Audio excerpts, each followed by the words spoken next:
Hello. Yes, sir, you are audible. You may continue. Okay okay. तो देखिए, जैसे अभी अंकित सर ने साइबर सिक्योरिटी के बारे में बताया हमें, तो सबसे पहली चीज ये जानना जरूरी है कि क्या साइबर सिक्योरिटी आप एक करियर ऑप्शन अगर चूज कर रहे हैं, तो क्या आपको साइबर सिक्योरिटी के बारे में पता है? आप जानते हैं उसके बारे में, इसमें भविष्य क्या होगा, क्या सिनेरियो है मार्केट में, इंटरनेशनल लेवल पे क्या चल रहा है, कितनी रिक्वायरमेंट्स हैं, क्या सैलरी पैकेज होता है, ये जानना जरूरी है। ऊपर ऊपर की नॉलेज अगर हमने नाम सुना है साइबर सिक्योरिटी का और हम उसको ज्वाइन कर लेते हैं, तो ये वही होगी कि भेड़ चाल जैसे चल रही है कि बीटेक कर रहे हैं कुछ लोग, तो हमने भी बीटेक कर लिया, कुछ लोग बीसीए कर रहे हैं तो हमने बीसीए कर लिया, कुछ लोग बीबीए कर रहे हैं हमने बीबीए कर लिया।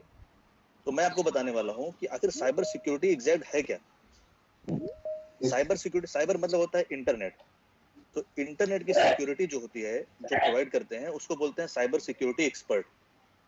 तो जैसा कि हमारा प्रोग्राम है डिप्लोमा इन साइबर सिक्योरिटी, उसको करने के बाद जो हमारे बच्चे हैं जो प्लेस्ड होते हैं, वो internet security officer, security auditor, chief security officer, network engineer, ये तमाम जो डिजिग्नेशंस होती हैं इसको ज्वाइन करते हैं। अब सबसे इंपॉर्टेंट बात यह है कि आप ये कैसे जानोगे कि आप साइबर सिक्योरिटी कर सकते हो या नहीं कर सकते हो। आप में से बहुत लोग होंगे सोच रहे होंगे कि पता नहीं साइबर सिक्योरिटी में मैथ्स होगा या फिजिक्स होगा या केमिस्ट्री होगा, या ऐसा क्या होगा, मेरा आर्ट्स है, कॉमर्स है, तो मैं कर पाऊंगा या कर पाऊंगी या नहीं कर पाऊंगा। तो मैं आपको बता दूं कि इसमें एज सच कोई भी बाउंडेशन नहीं है कि आपको साइंस होना चाहिए, आपका मैथ्स होना चाहिए, आपका ह्यूमैनिटी होना चाहिए या कॉमर्स होना चाहिए। आपके अंदर क्या होना चाहिए वो मैं आपको बताने वाला हूँ।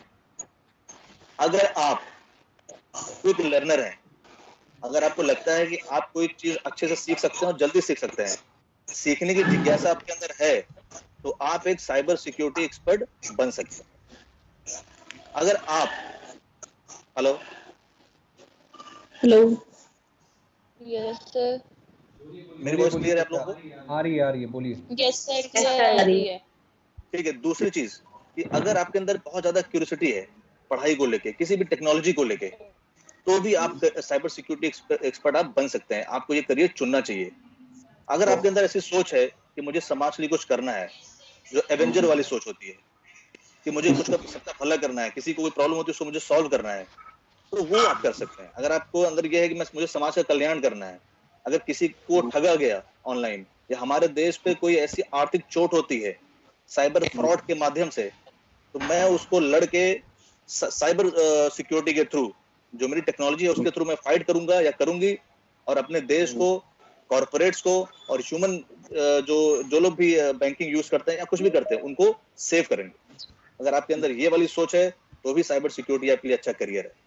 अगर आप एक प्रॉब्लम सॉल्विंग हैबिट आपके अंदर है कि कोई भी प्रॉब्लम आप देखते हैं, आपको लगता है नहीं इसको सॉल्व करना चाहिए यार, ये ऐसे मतलब उसको आप इग्नोर नहीं कर पाते हो, अगर आपको लगता है कि इसको सॉल्व होना चाहिए, प्रॉब्लम सॉल्विंग हैबिट आपके अंदर है, तो आप cyber security expert course join कर सकते हैं। आप साइबर सिक्योरिटी एक्सपर्ट बन सकते हैं। ये होते हैं पर्सनल एट्रीब्यूट्स जो आपके अंदर होना चाहिए अगर आप साइबर सिक्योरिटी एक्सपर्ट बनना चाहते हैं।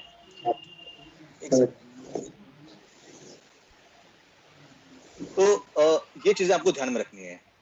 अच्छा, साइबर सिक्योरिटी आपको पता है कि 39 सेकंड में, एवरी 39 सेकंड में एक साइबर अटैक पूरे वर्ल्ड में होता है कहीं ना कहीं पे, हर 39 सेकंड। और आज कोई भी कंपनी हो, वो साइबर सिक्योरिटी एक्सपर्ट क्यों हायर कर रही है, मैं आपको छोटा सा एग्जांपल दे रहा हूँ लॉकडाउन का। लॉकडाउन है, सारे बैंक खुले हुए हैं, लेकिन आईटी कंपनीज के लोग घर से काम कर रहे हैं, बैंक कर्मचारी घर से काम क्यों नहीं कर पा रहा है? क्यों?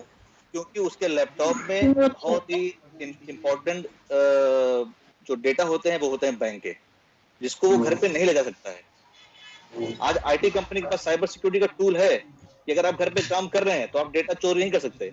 उनके सिस्टम में आप लॉगिन करेंगे, साइबर सिक्योरिटी टूल्स उसमें पहले से काम कर रहे हैं। लेकिन बैंक के पास ऐसी चीजें अभी है नहीं कि उनके एम्प्लॉय घर जाके उनके डेटा को एक्सेस करें, किसी के अकाउंट को एक्सेस करें। तो इसलिए जो है ये नहीं कर पा रहे हैं। लेकिन आने वाले टाइम पे बैंक के लोग भी, बैंक भी जो है साइबर सिक्योरिटी एक्सपर्ट हायर कर रहा है। हमारा जो है वो एक आईटी इंस्टीट्यूशन है, हमारे पास भी डेटाबेस होते हैं, जैसे आपके डेटाबेस हमारे पास है। मैं नहीं चाहूंगा कि मेरा डेटाबेस कोई भी चोरी करे और आपके साथ जो है वो गलत तरीके से बात करे, आपको कोई गलत तरीके का मैसेज भेजे। मैं भी उसको सिक्योर करने के लिए साइबर सिक्योरिटी एक्सपर्ट को हायर करता हूँ। कोई एप्लीकेशन है, कोई ऐप है, वो भी अपने ऐप को सिक्योर करने के लिए साइबर सिक्योरिटी एक्सपर्ट को हायर करते हैं। कोई गवर्नमेंट बॉडीज हैं जिनका डेटा इंपॉर्टेंट है, चाहे डिफेंस का डेटा हो, चाहे वो वित्त मंत्रालय का डेटा हो, उसको सेव करने के लिए साइबर सिक्योरिटी एक्सपर्ट हायर करते हैं। ऐसे पूरे वर्ल्ड में कोई भी कंपनी पूरे वर्ल्ड में है, कोई भी कॉर्पोरेट है, आज उसके लिए डेटा जो है वो उसके लिए जीना मरना के बराबर होता है। उसी के ऊपर लोग काम करते हैं। तो उसको सेव करना, उसको सिक्योर करना ही साइबर सिक्योरिटी एक्सपर्ट का काम होता है। और आप गूगल पे सर्च कर लीजिएगा कि what is the salary of cyber security expert, तो आपको सारा डेटा मिल जाएगा, मुझे बताना नहीं है। साइबर सिक्योरिटी में कितनी वैकेंसीज हैं, आप गूगल पे डालेंगे कि future vacancies in cyber security, आपको दिख जाएगा कि 35 लाख लोगों की रिक्वायरमेंट है अगले 2 सालों में। मुझे बताने की जरूरत नहीं है। इसके बाद फाइनेंशियल अकाउंटिंग, जैसे अंकित सर ने आपको एक्सप्लेन कर दिया है, सब कुछ वही है, कुछ नया इसमें नहीं बताने को। GICT जो है वो देहरादून, हल्द्वानी और अल्मोड़ा हमारे 3 फिजिकल सेंटर्स हैं। जो लोग इन तीनों फिजिकल सेंटर्स के आसपास रहते हैं वो सेंटर पे आके पढ़ाई कर सकते हैं। लॉकडाउन में हम लोग जो है आई भारत द लर्निंग ऐप के साथ जुड़े हुए हैं। आप घर बैठे भी तब तक पढ़ाई कर सकते हैं जब तक कि सेंटर नहीं खुल जाता है। तो ये सारी फैसिलिटीज हमारे साथ जुड़ी हुई है।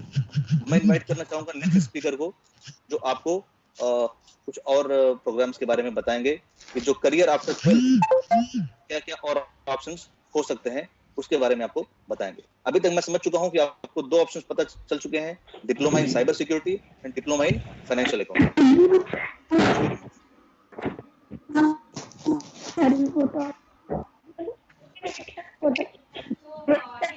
Okay, so thank you so much Vikas sir, बच्चों को GICT के माध्यम से बताने के लिए कि उनके पास GICT में क्या क्या करियर ऑप्शंस अवेलेबल हैं।